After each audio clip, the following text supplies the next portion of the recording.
Do you want to be a better leader, a better parent, a better spouse, a better friend, a better person in your community? Do you want to be able to bridge divides in our society? Well, there's one attribute that helps us in all of those realms of our life. Now, you may not like the answer, but the answer is humility.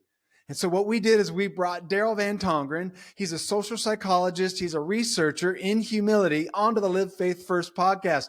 And we find that humility, it's not us shrinking down and becoming smaller. It's actually just right sizing. It doesn't make us have to be mousy. We can still have opinions and beliefs. But as we cross divides in society, whether that's political or religious or cultural or socioeconomic or generational, if we approach those conversations with humility, they have a lot more success. And so you're going to love this conversation with Daryl Van Tongeren. So sit down and enjoy this episode of the Live Faith First podcast.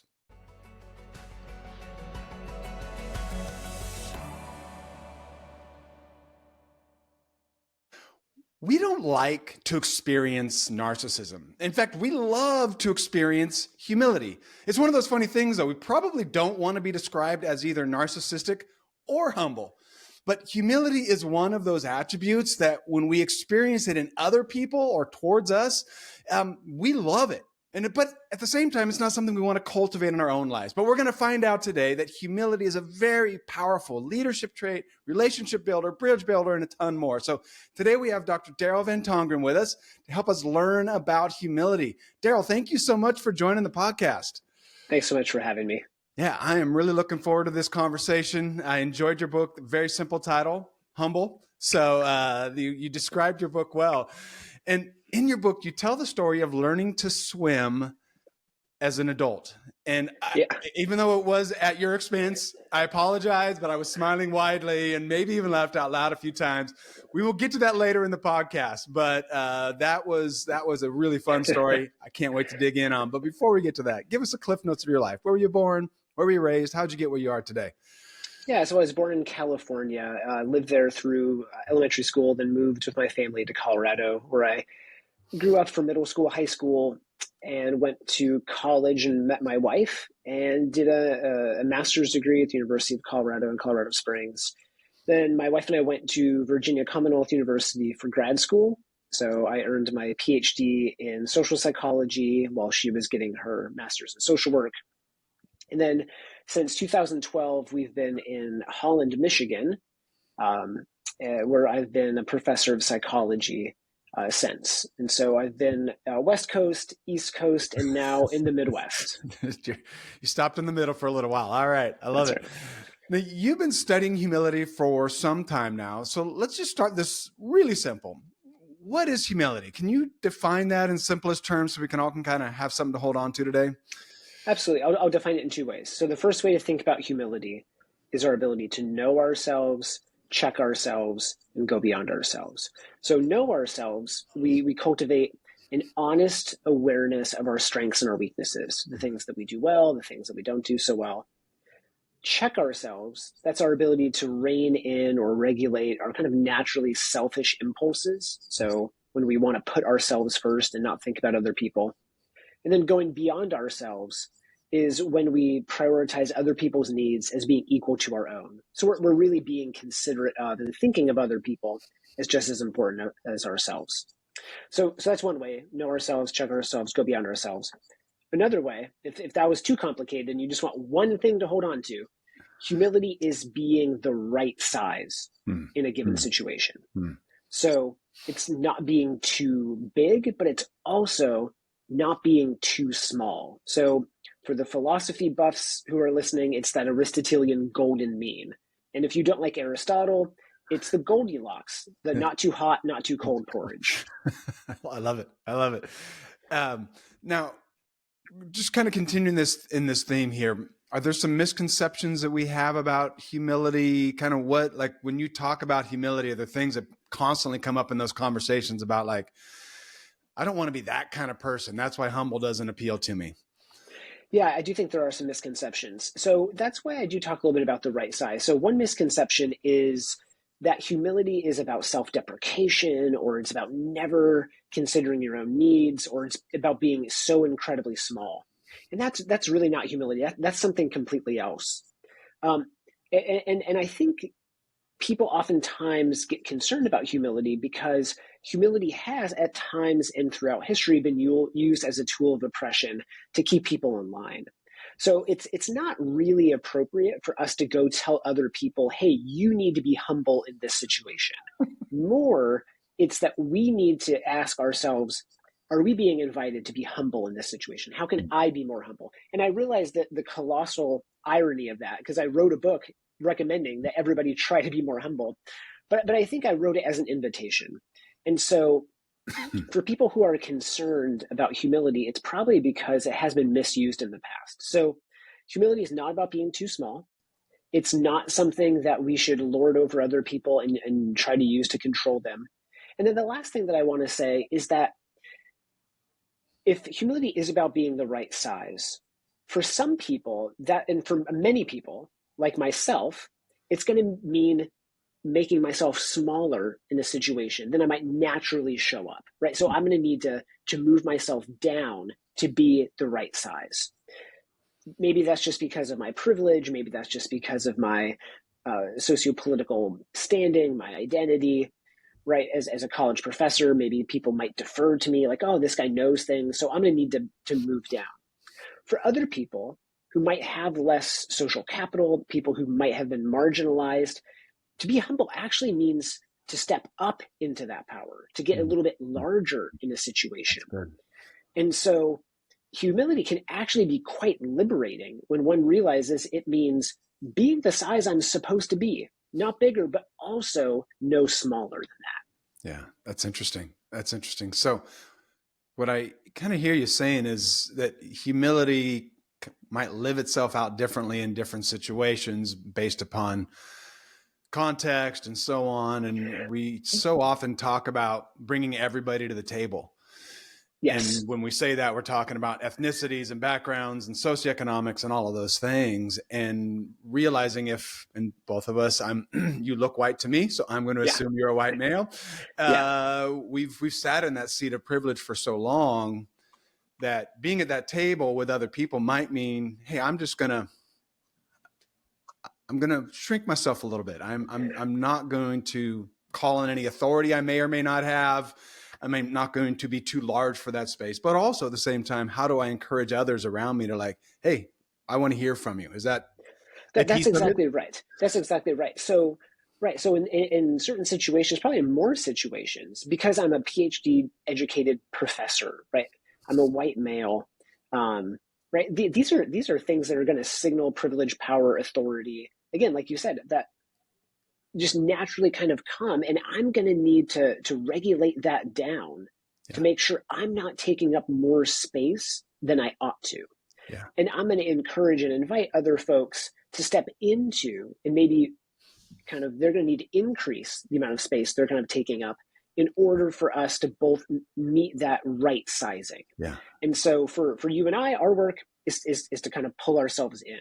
For other people, their work is to expand. And I'll give you an example. So I had this really bright undergraduate research student working with me at Hope College. And she knew I studied humility. And she's like, that's great, but no offense, like, you're a guy, right? You're a white guy. And this is like, sure, this is something interesting to you. You realize how this has been used differently for women. And I said, let's study that. And so she designed this really powerful study where what she found was that when men and women are sharing the exact same accomplishments, and let's say people are just kind of sharing some wins that they had at work, women pay a higher price for sharing those wins. They're viewed as less humble, even when they say exactly the same things that men say. So women pay this steeper price for arrogance. And sadly, a lot of the negative evaluations and judgments came from men. So men looked at those women and said, oh, you're being too arrogant, even though they wouldn't say the same thing about their male colleague. Interesting. That's very, very interesting. That segues really, really nicely into, you did a really good job of reminding us that we often think that we are bigger than we are or better than we are. And so would you it sounds like you have a habit you do at the beginning of every one of your classes. Tell us a little bit about how we typically perceive ourselves in relation to everybody else around us. Yeah, so there's this phenomenon in social psychology called the above average effect. And something that I do in my classes, and I still actually use 3x5 note cards. I'm still one of those people who enjoy writing. I pass out 3x5 note cards to my students, and I have them rank themselves from 0 to 100. 100 means they're the best at this category. 0 or 1 means they're the worst. Like everyone is better than them. 50 means they're decidedly and perfectly average. And I have them rate themselves on a few dimensions, like, compared to the average Hope College student, how smart are you? How attractive are you? How sociable are you? How athletic are you? And they just jot that down. Then I say, just do some quick math. Give me like an average. Average yourself across those 4 dimensions. Yeah. And they pass their note cards in. And almost without fail, as I'm flipping through, the average for the class is somewhere in the high 60s, right? So on average, most people think that they're above average. And so when I tell this to my class, it doesn't really even dawn on them that there's anything wrong with that. Right. And then I say, statistically, we can't all be above average. And then, I kind of get this light chuckle. And then I say, now hold on and think about this for a second. As I'm telling you this, most of you think, Sure. We all can't be above average, but I can be above average. But everybody still thinks that, right? And everybody presumes that we're above average. And so it's so just baked in to our natural psychological wiring for us to presume that we are better than average at whatever it is we're doing. There's been these clever studies where they'll ask domestic partners, right? Husband, wife, spouses, people living together, however you want to slice it, to estimate the percentage of the domestic or household duties or responsibilities. And without fail, it always adds up to more than 100%. Right? Everybody presumes they're doing more than the fair share of what they're doing. And they usually tend to overestimate that. And so we always think we're a little bit better than we are. We overinflate our sense of self. And really that leads to some pretty disastrous consequences. Yeah. So knowing that, is there something we can do to help ourselves with this? I mean, because I know my mom told me I was the best at everything, even though, right, like I clearly wasn't the best, totally based upon my GPA as well as accomplishments in sports or any kind of other, but I still think I'm pretty good. So how do we help, again, right sizing, if that's kind of part of humility, how do we do that? Like, how do we just remind ourselves, like, yeah, you're maybe not as good as you think you are? Yeah, so there's some steps that we can take, and it's funny because my mom would say the same thing to me. But what's funny about that is we know that that's not necessarily true, right? Like there's a part of us that realizes, well, I can't be good at everything, right? And so that does kind of erode a little bit that feedback. So one of the first things that we can do, and this is hard, and if people are going to do this, I'm going to put a warning on here that you have got to brace yourself for the feedback you're going to get. The first thing we can do is actually seek feedback from a trusted source. Mm-hmm. So go talk to somebody, and you can have them help you see some of your strengths, but also some of your weaknesses. And while you're at it, you can ask them, hey, how humble am I? And when you get that feedback, I'm just going to warn you, it may or may not be what you're expecting. So that's one place to start. Yeah. A second place to go is to realize, just very reasonably, we can't be good at everything, right? There are things that I am just decidedly not even below average, but awful. I am just absolutely awful at. I mean, any sport that involves me standing and moving simultaneously, like skiing or roller skating or water skiing, right? I'm horrible at that. I don't have a good sense of balance. There's just a number of things I'm not good at. Realizing, but then there are things that I'm probably a little bit above average at, right? Sure. Like, and realizing that type of variation is fine. And then the third, and this is really kind of the crux behind what it takes to develop humility, is that humility is a psychological sense of security, or a sense of psychological security, where I realize that I'm enough, I'm loved, and I'm worthy, apart from any of my accomplishments or other people's approval. And so psychologists call this developing non-contingent self-esteem. So it's my self-esteem isn't tied into whether or not I'm better at you or someone else at something, or if I have enough money, or if I have enough accolades or enough praise. I'm just developing a sense of self-worth just because. Yeah. And for Christians, for people of faith, this should really kind of be center of the plate, right? This should be a core feature of identity where people realize, yeah, my worth and my value and my love is not based on anything I do. It comes from my identity of being a child of God, of being loved by God. Yeah. Yeah. Yeah. I love that. A long time ago, one of my coworkers, he says, and a pastor, so that just gives you an idea of what he would be capable of buying, most likely. And he would go to the mall and he would see something that it was like just beautiful, and well out of his price range of actually being able to purchase it, or maybe even desire to. And he said, I would stop and I'd look at it and I'd smile and I'd appreciate what it is and think, well, I will never own that. And then just walk along. Right. And it's that idea Right. though of like, that's great. It's a beautiful thing. I mean, if you're in a career where there's other people doing the same thing and you listen to, in my case, maybe their podcast, or as a pastor, they're preaching, you're like, oh, I wish I was. And the reality is God created me to be me the way he did. And he gave me my strengths and weaknesses. And I need to be okay with that pastor being amazing and me never being able to preach as well as he did, or does. Right. And that's okay. That's okay, because that's not the place that God has placed me. It took a while to get there. Right. I got to admit. Yeah, it's hard. It's hard. And see, and that's kind of the interesting nuance. So a lot of people think that humility it's not freeing, it's binding, it's restricting. I view it as just the opposite. I think that humility actually frees you up, so you don't have to pursue other people's approval. You don't have to pursue all of these external accolades that are really rather vain, rather shallow, completely temporary, and are often placed in things that don't actually matter, or aren't rooted in goodness, virtue, and things that create more love and justice in the world. And instead, humility frees you up to pursue a life that's aligned with your values. And that's the liberatory part of humility. Yeah, I love that. I love that. Would you talk a little bit, and we'll get into some more specific questions, but just about the power of humility? How have you seen this benefit business leaders, relationships? I mean, you can pick a couple, but like what does humility do it to us out in the wild, living this way? Yeah, I know this is a great question. So one of the first set of questions my colleagues and I tried to explore was, what are the benefits of humility in relationships? And so my colleagues and I looked at humility in forming friendships. We looked at humility in forming new dating relationships, in forgiveness within couples. And what we found was that time and again, people strongly prefer friends who are humble relative to friends who are arrogant. Potential relationship partners, romantic partners who are humble relative to those who are arrogant. They're more likely to forgive humble partners, especially when there's stress, like a long distance relationship. They're more committed to the romantic partners if they're humble.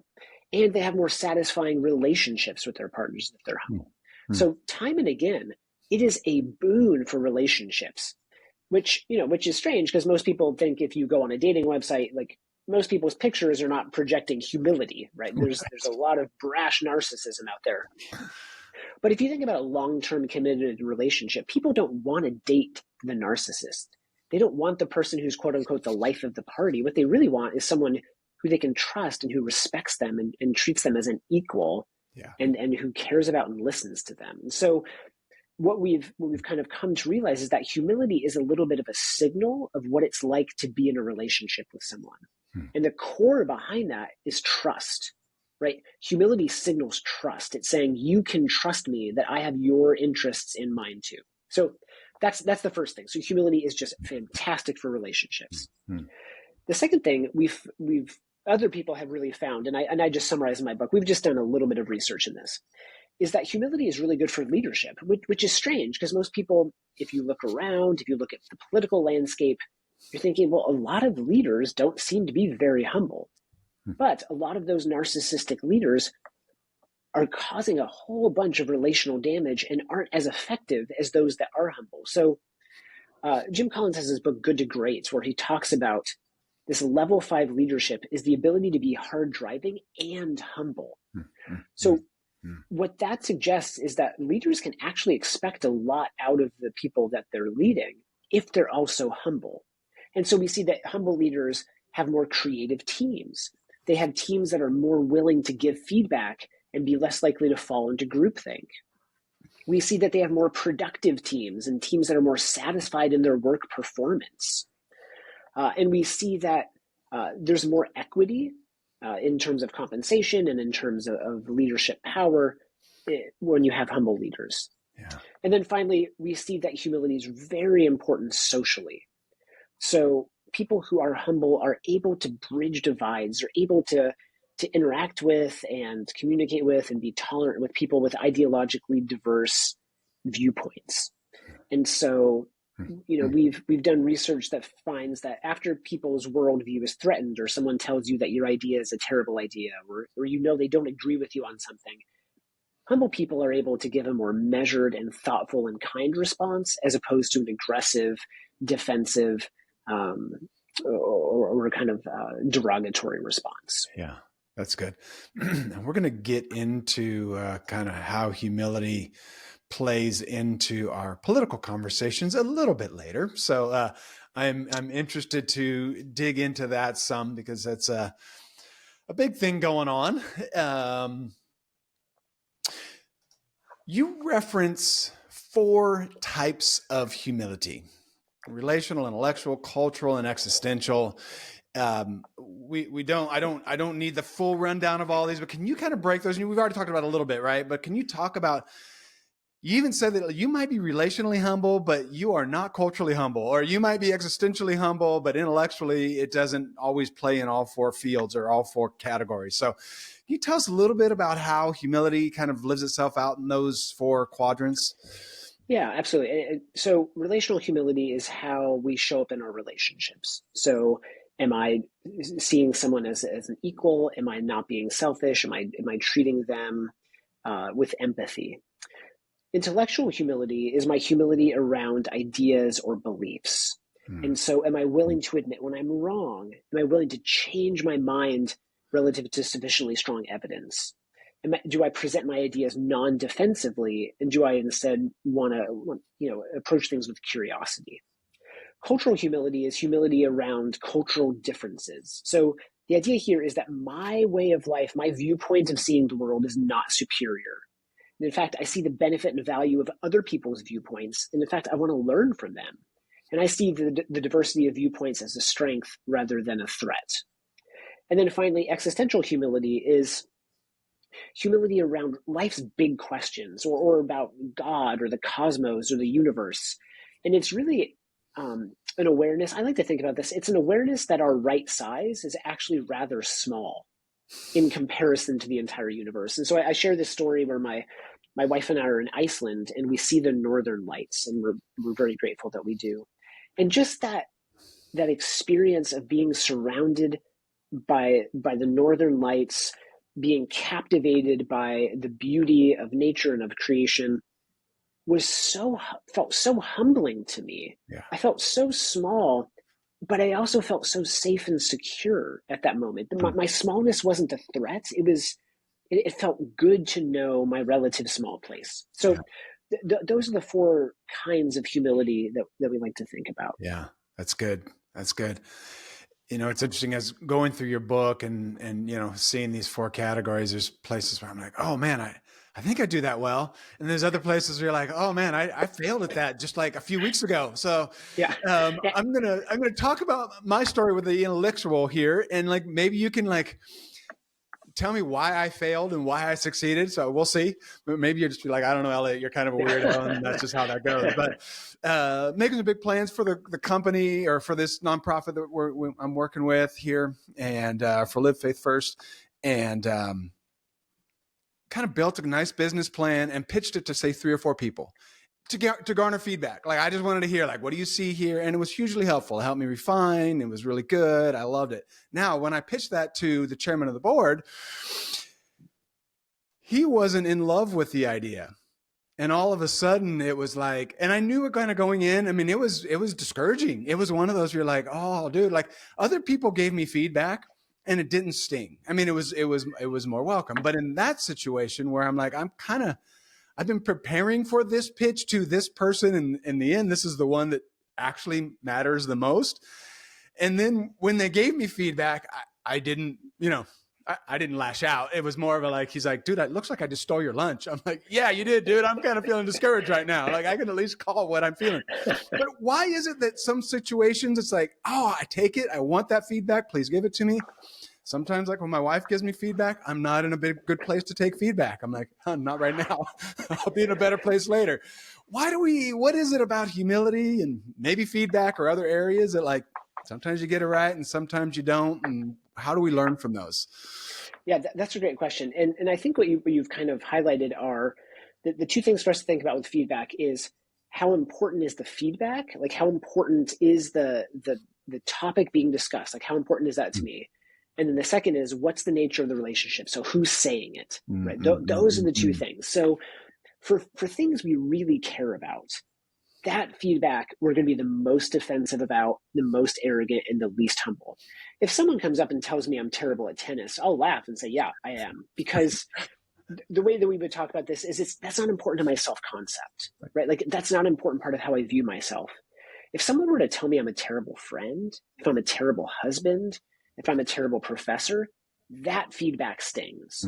Because to me, that's part of my self-concept, right? That's how I want to be seen, or those are places where I put a lot of time and energy. So the first part is, how central is it to your self-concept, how you view yourself? My sense is you put a lot of effort. You said a lot of effort in this business plan. You're very excited about it. It's going to have a lot more emotional weight because you care about it so much more. The second part is who's saying it, right? Who's saying it? If I bump into someone in the grocery store, right, that I don't really know, and they lash out at me and give me feedback I don't want to hear, I can brush it off. I don't really care. Right. My wife gives me feedback I don't want to hear. Well, hers is kind of the voice that matters the most in my life. That is going to be really hard for me to hear. Yeah. And so we kind of have to balance those two things. Now, the trick is that it's oftentimes the feedback that's the hardest to hear, that the feedback we need to hear the most, right? So it might be hard for me to hear feedback from my wife, but that's the feedback I need because she knows me better, right? And if I ask someone who works for me, they're going to give me the answer they think I want to hear because they know that, there are some other stakes at play. My wife will tell me honestly. My friends will tell me honestly. Yeah. That's good. And I was actually okay with feeling down. I mean, it was one of those things where you work hard for something and it was no ill will towards the chair, the chairperson, the chairman, like he was right. So that was the other piece of it, where part of it was like, yeah. And then of course my way of psychologically healing myself to say, well, I still think it's a good plan. It's just not a good plan for right now or for us right now. Right. So anyway, there's still some gymnastics that I try to play to kind of help my self-esteem, self-image, my disappointment kind of go away quicker. But even in that, just admitting like, no, it's not that the boss is wrong. Like I never got off the phone being like, he's an idiot. Right. It was just like, oh man, I worked hard on that. And I guess we're going to, mothball that for now. So, And so part of that is, part of the turn is decoupling ourselves from our ideas, right? Or ourselves from our accomplishments. So I can do my best and I can put all this effort into work and someone can actually tell me quite honestly, that's not good enough, or you missed the mark, or that was terrible.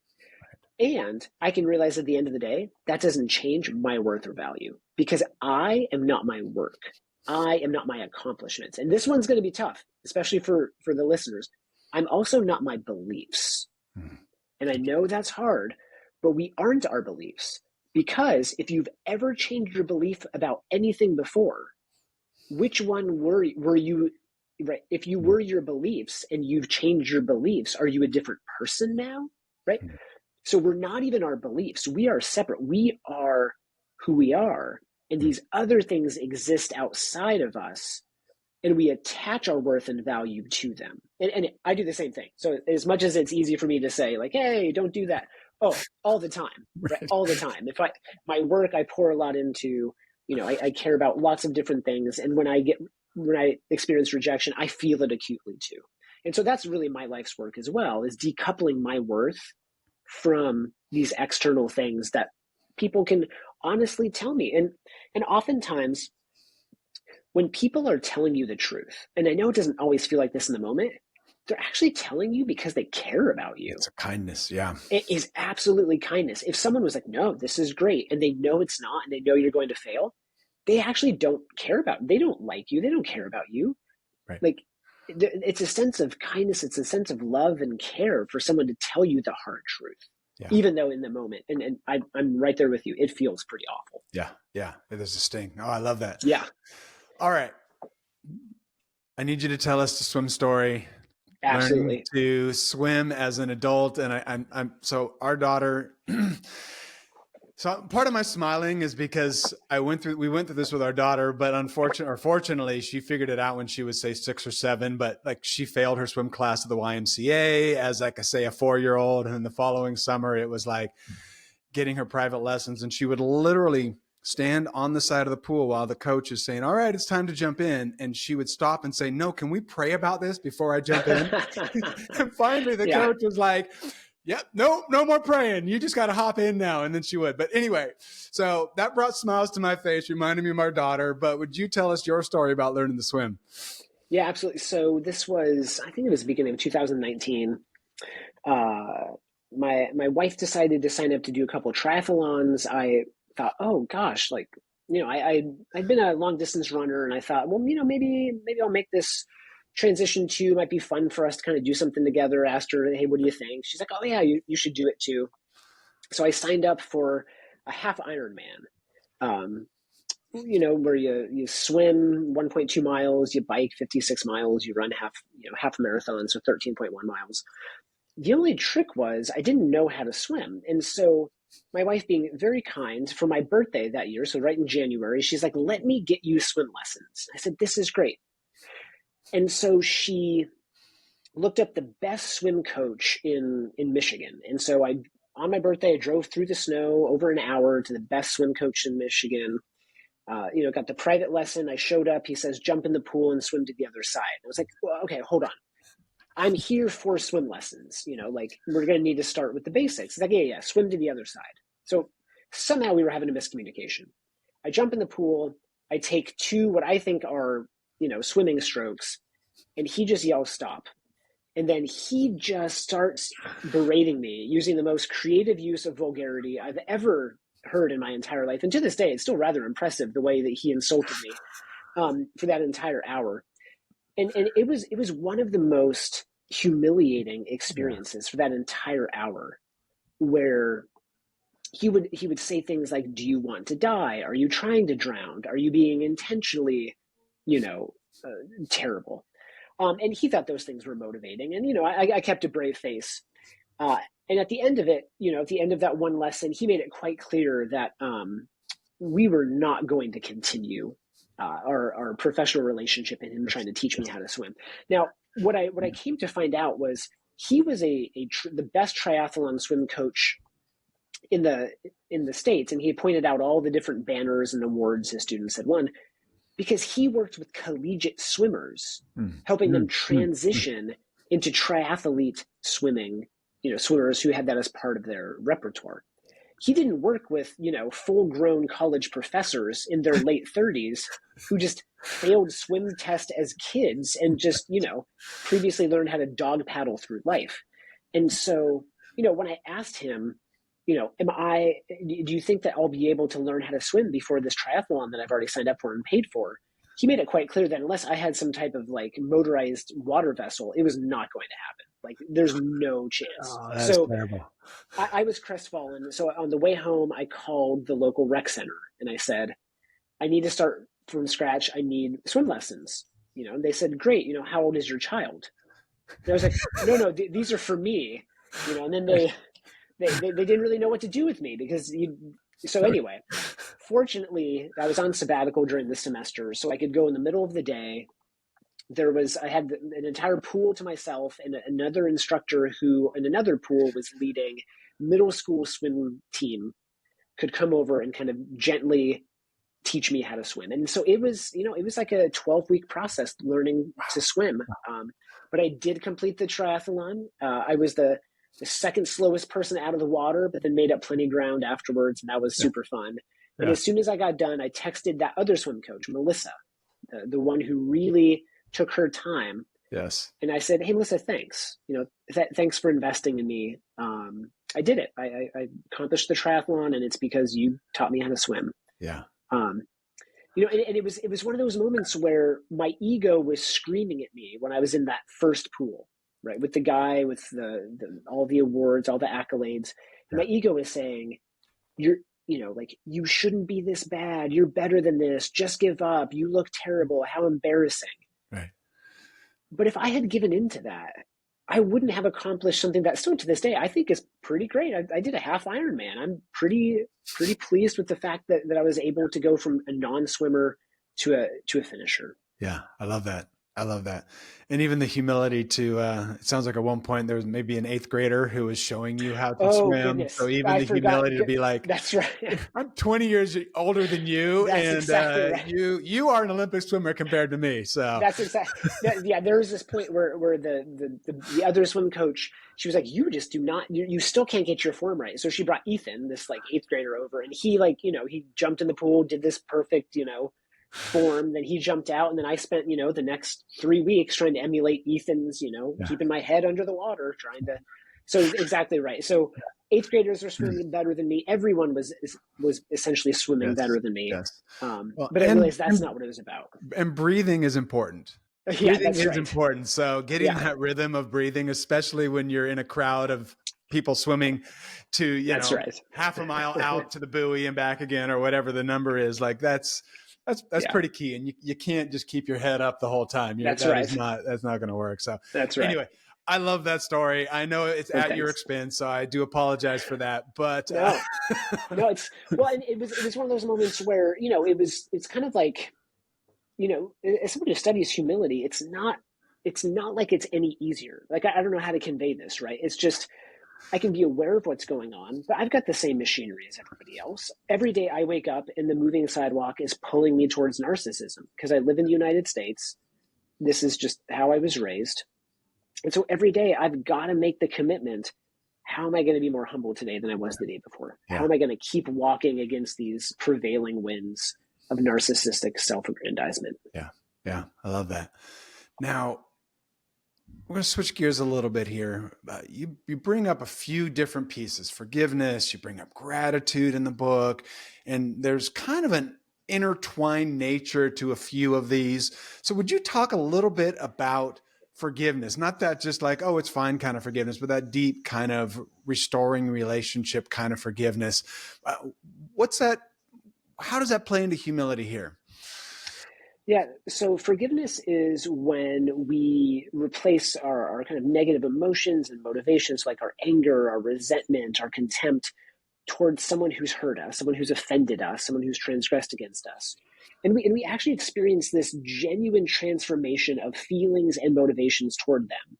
And we either get back to neutral if it's someone we don't really know, but more often than not, we get back to a positive if it's someone that we care about and we have an ongoing relationship.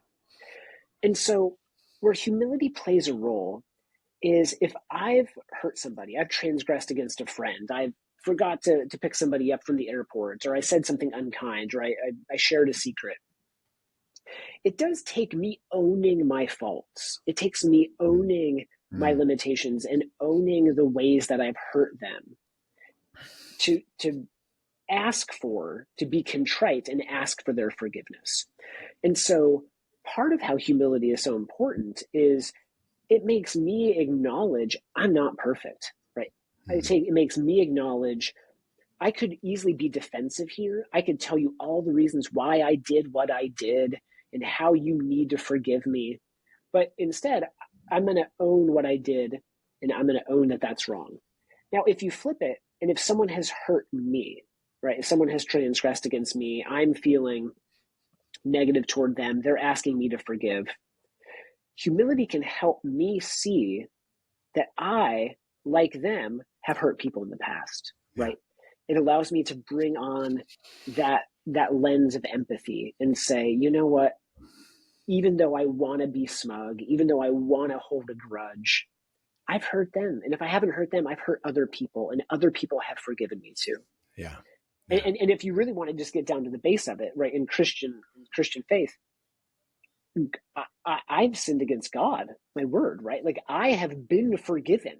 Right. If I can't acknowledge that I have been forgiven and offer that same forgiveness, oh, Right. I don't know that I fully understood what my forgiveness is all about. Yeah. Yeah. No, that is so good. So important. And even if it's like, well, I never would do that to somebody. You know, maybe somebody's done something that you're like, that would I would never do that. Sure. Okay. But you would do other things. That's It's not exactly that right. item. It's something else that, no, you would do that. And that's as hurtful, maybe a different genre of hurt, or maybe a different genre of abuse or pain, but still you're capable of it. That's exactly right. And once we say, oh, I would never, or like, I'm incapable of that, that's actually a little bit of a cautionary tale. If we ever say like, well, I'm never even capable of going there, what we do is we stop making sure we would go there, if that makes sense. Like, we don't put the partitions around ourselves to keep ourselves from going there because we're so sure we'd never do something terrible. And then one day we might find ourselves in a place saying, how did I end up here? But you're absolutely right. Yeah. Even if it's something we don't think we would do, we have hurt people in unimaginable ways. Yeah. Yeah. That was very painful to them. Yeah. And we'll get into something else here, but as you already brought up, in the cosmic light, like we've sinned against God. We have offended God, and God's been kind in us to send his son to die for our sins, for forgiveness. And yet we continually take advantage of Jesus's blood. Like it's not I prayed my prayer, so now I don't take advantage of his blood anymore. No, I've probably, it's 8:45 in California. I've probably already taken advantage of his blood at some point today. Right. So the day's just beginning. And I think part of that also goes to gratitude when we start cultivating a life of ingratitude, because what we do is we start developing a sense of entitlement. Oh, this is owed to me. That's owed to me. I'm so important. I can't believe that this would ever happen. I deserve this.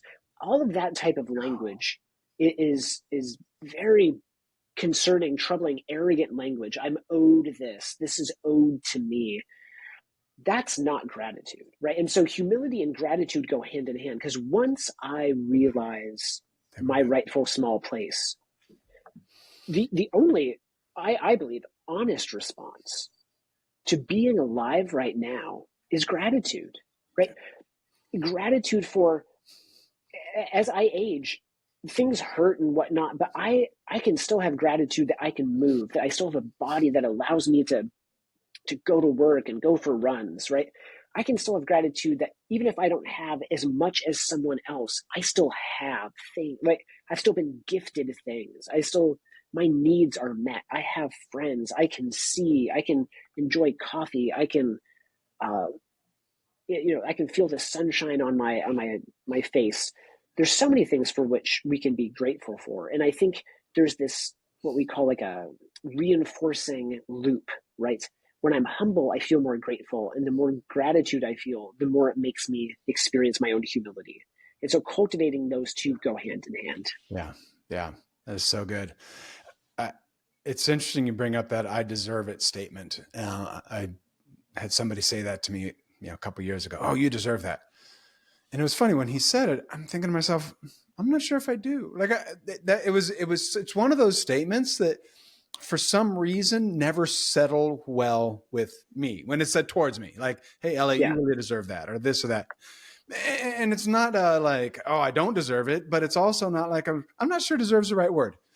I think there's probably a different word. Maybe you've earned it. Maybe. Right. Yeah. And I think that's the nuance, right? So if I meet with my doctor, and my physician recommends something, I think my doctor has earned the right to speak into my life and guide my medical care, right? She has earned that. She has gone to the medical training she needs. She has the degrees. She's passed the board certifications. She's earned that. Yeah. And that is, I think, different than, well, I just deserve it based on no merit of my own or no effort of my own. Yeah. And Yeah. so Yeah. the earned, I think, is a different thing. Yeah. That's good. All right. Live faith first. We talk a lot about crossing bridges. So I want to kind of name some of the bridges in our society right now, and maybe you can help us navigate how humility helps us do this better. So let's start with cross-cultural lines. Humility allows us to cross cultural lines. How does cultural humility build connection? What does that look like in some of those situations? Yeah. So where it starts from, cultural humility starts from a place where I realize that my way of life is not superior. My view on things is not superior. This is a challenge for, and I'm just going to be very, very honest, this is a challenge for people of faith at times, because oftentimes we think that our way of seeing the world is kind of the only best and right way. And while I can appreciate that there's an earnestness behind that, and there's this earnestness of, and that's why I just want other people to know, right? I want them to experience the same grace and love that I've experienced. Coming at people and saying, hey, I've got the corner market on the truth, even if you're approaching them and saying, and I want you to experience it too, accept this gift, that's not a place of humility. And so instead, cultural humility says, I realize that my way is not the only way, and it's not even necessarily the superior way. There's other ways to experience the world. And so when I encounter people who hold different beliefs from me or cultural ways of life, and we can think about this politically, culturally, across societies, I'm curious to learn. And this is a caveat. A lot of people think they're curious to learn, but they're only curious to learn in as much as it'll help them then convince the other people to join their team and adopt their viewpoint. That's not true curiosity, right? That's being a salesperson, right? That's kind of looking for the weaknesses and then trying to attack the argument, but actually learning. And so I think a challenge here, I think this is one of the biggest challenges for people of faith, where there's this kind of epistemic exclusivity. And by that, I mean, if you think yours is the only way and every other way is not the right way, a real challenge is, well, how do you hold a critical commitment while also being humble? Because what I also want to make sure that people don't hear me saying is, well, you just shouldn't believe anything at all. And I don't think that's helpful either. I'd like to think more about it as, are there a set of critical commitments that you can hold on to, but everything else, you'd be willing to change your mind with sufficiently strong evidence? And so we humans have this really natural tendency to look back on our past selves with a little bit of disdain, like, oh, I can't believe I thought that. I'm so much better than I am right now. But the irony of this isn't, and I do this too, right? Oh, old me was terrible. Now me is great. What's so funny is in 5 years, I'm going to look back on what's now me with the same amount of disdain. Like, Right. he didn't know what he was doing. What a goon. And so why I bring this up is it's very likely that there's some ways in which our beliefs have changed. Even our religious beliefs have changed. They've grown, they've stretched, they've revised. Even if we're still in the same camp, they're not exactly the same. And so if we can just acknowledge and admit that, then what we can acknowledge is then we don't absolutely have the corner market on the truth, right? We don't have the complete package of being right now. And instead, engaging people with some critical commitment. So I have a colleague, Dave Myers, and he says he believes two things. There's a God, and it's not me or you. That's it, right? So, and he's a reformed guy, and he's like, everything else I put under scrutiny, right? And so what are the critical commitments that you can hold on to, but also learn from other people? Learn from how are they seeing certain situations differently than you? And when you do that and you approach people with curiosity and a posture of learning, you start having a wider set of people that you interact with. And it's not just people who share your same viewpoints. You actually want to be around people who might disagree with you, not because you want to convert them or change their mind, but genuinely because you have something to learn from them. Yeah. Yeah. I love that.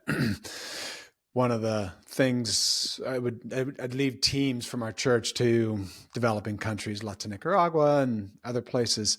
And one of the first training sessions would always be, it's different, not wrong. Yeah. You're going to go to Nicaragua and they're going to do things differently than you. And that's okay. It doesn't mean it's wrong. Now, that doesn't mean the way you would normally do it might not be better. It might be, but it might not be. So let's go in. And I never really thought of it as a humble thing. For me, it was just like, how do I get these, North American high school students to just not go in and go, well, we wouldn't do it that way in the US. Well, that's true. Yeah. Right. Yeah. And for most things, I mean, I know this is kind of a goofy analogy. For most things, it's like, well, what's better, an orange sweater or a purple sweater? It's like, well, it doesn't matter. It's the same, whatever. But we're so convinced the orange sweater is the best way to do it. It's like, well, someone else can just wear a purple sweater, right? So many things are preference. So many things are just cultural expression. And it has nothing to do, like, I know this is another funny example. They eat very early here in the Midwest. I grew up in California, then I lived on the East Coast. East Coast, you eat late. Midwest, you eat early. Is one right or wrong? They're just different. Right. They're just different. Yeah. Right.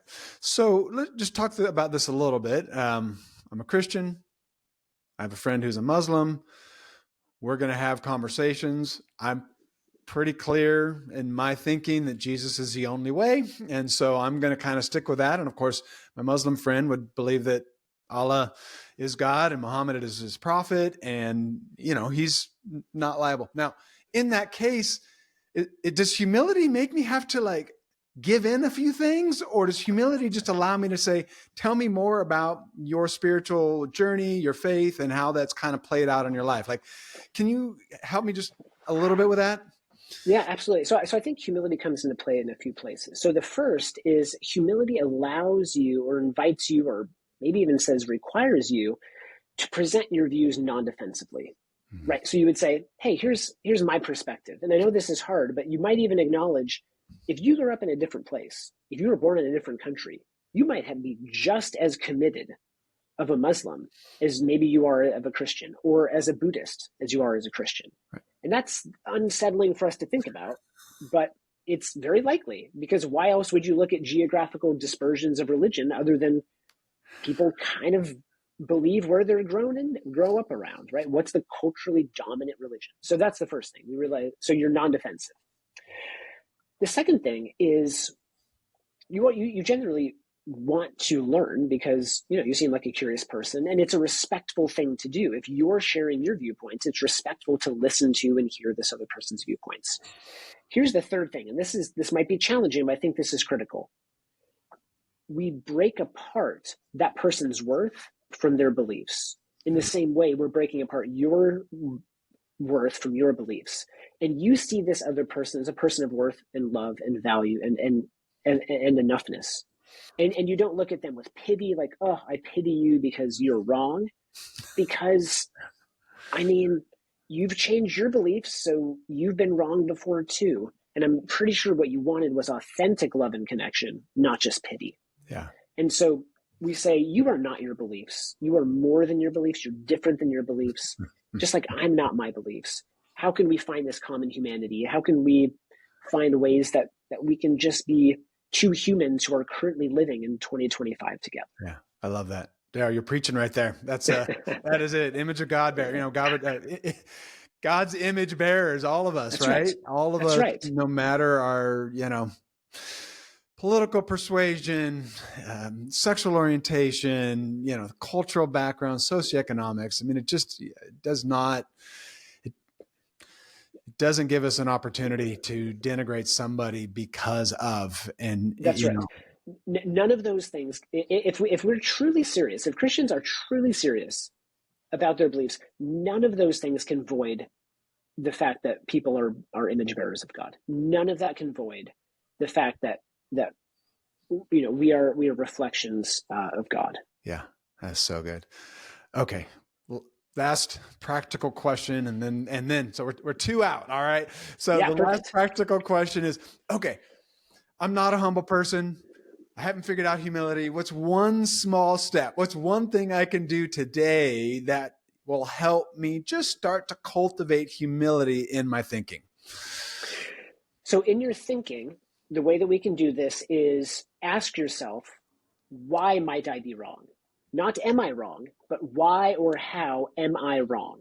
And somebody, well, Daryl, don't be unserious here. I only believe things that are right. Okay, Right. I truly believe what I'm about to say. Most of us are at least partially wrong about most things, and we're very wrong about a couple things, right? So some of us are just completely wrong about certain things. Not everything, but just a few things we're totally wrong. But most of us are at least kind of wrong about most things. So ask yourself, where, why, how am I wrong? In this situation, what am I missing? And what that does is it moves you from being a defense attorney, right, to becoming like a detective. And instead of like protecting your beliefs, you're like, well, I don't know, maybe I haven't perceived this. Relationally, what you can do, right, if you want to go beyond just beliefs, you want to go relationally, you can just ask someone you trust, how humble am I? And what's one thing I can do to be a little bit more humble? But then watch out, because when they tell you, don't respond defensively. I've made that mistake. It's not going to be helpful. Yes. And only one thing. You're only allowed to say one That's thing. right. And Start after you're done slow. saying it, Yeah. I'm going to walk away so I can just feel bad about myself for a minute Yeah. and then I'll recover. And then we Yeah. can, yes. Yeah. Then we can make a plan. That's right. No, that is such great advice for folks, because whether it's our political lives, whether it's our spiritual, religious beliefs life, whether it's our cultural orientations, all of those things, to hold them loosely, just to say, like, I'm pretty sure I'm right. I've made the joke a lot of times. If I get to heaven and God gives me like a B on my theology exam, I'm going to be stoked, because like, Stoked. Yeah. and I'm trying to get 100%. Like, I'm trying to get all of it right. But there's no way. There is no way that me and quite other and way more intelligent people than me think differently, that I possibly could maybe have it wrong in that area. And I spent a lot of time trying to get it right. Right. And so just That's again, right. For all the billions of people that have lived or are even currently living on Earth, I'm the most right. Like, that's statistically, we're not. I'm not. You're not. It's just not happening. right.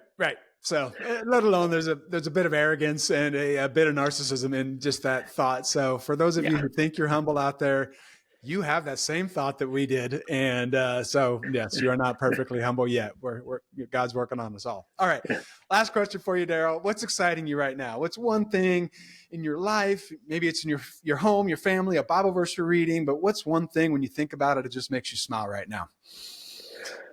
Oh, one thing that's making me smile right now is the changing of the seasons here in Michigan. And so we're coming into spring, and not being from the Midwest, but I've lived here now almost 13 years. There's something I think very deeply spiritual about seasons. And so the Midwest has seasons, and this, one thing that's so powerful to me is I live in Holland, Michigan. We have a tulip festival every May. And so we get a lot of snow during the winter. I mean, we get lake effect snow, so much snow. And right now, there's these tulips that are pushing themselves out of the ground. And every year, without fail, I am completely in awe of these little tulips that have survived such a dark, cold, bleak winter and still produce life every spring. And for me, it is such a powerful metaphor that even during really dark times, even during times when I can't see the light, I don't know how much longer it's going to last, it eventually does end, and life and new life finds a way, and that the season of growth and life will come. And so for me, it is a powerful grounding reminder uh, of God's, really, of God's resurrection work Yeah. that is continually happening. Yeah. It's a good reminder. Yeah, I love that. You brought awe into that, and that's not something you and I talked about today, but that idea of that smallness, like with the Northern Lights, and we, in California, we're probably a month and a half of earlier than you on spring. And Yeah. so my trees right now out front have these beautiful pink buds on them, Oh, and the yes. sweet smell. And like when I walk out my house and like just walk past them,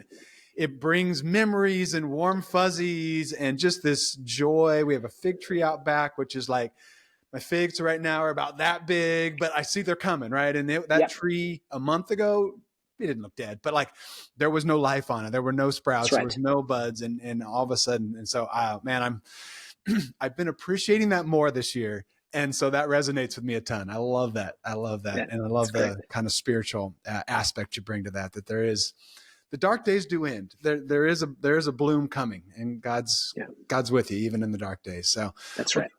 Daryl, thank you so much for this conversation on humility. I have thoroughly enjoyed it. We just barely, I told somebody, just reading the introduction to your book gave me enough. Even though I read the whole book, it gave me enough for an entire podcast, plus, probably 3 or 4 more. So grab the book, Humble. It's an awesome book on humility. There are so many great things that come out of us having a stance, a position, a life of humility. So I encourage that in all of you and everybody. Let's go live faith first.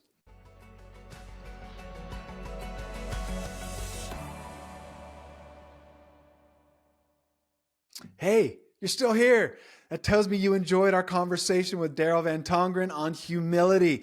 All right, I am still buzzing from that conversation. That was super fun. So many good nuggets there to grab onto. So here's the one thing I want you to consider. What is the one thing you might be willing to ask the question, where might I have gotten it wrong? And you could say might. Where might I have gotten it wrong? Maybe it's a political view. Maybe it's a view on a sports team. Maybe even it's a way that you've interacted with spirituality and religion and Christianity, and you're like, oh, maybe that's not right. Or maybe it's the way you act with people in your community. But what's one thing you're dug in on that you're willing to say, let me at least ask the question, are there any cracks in this armor that might be found? And you probably should be able to find at least one. So tell us what that is, though. We'd love to see that in the comments. So put that in the comments below.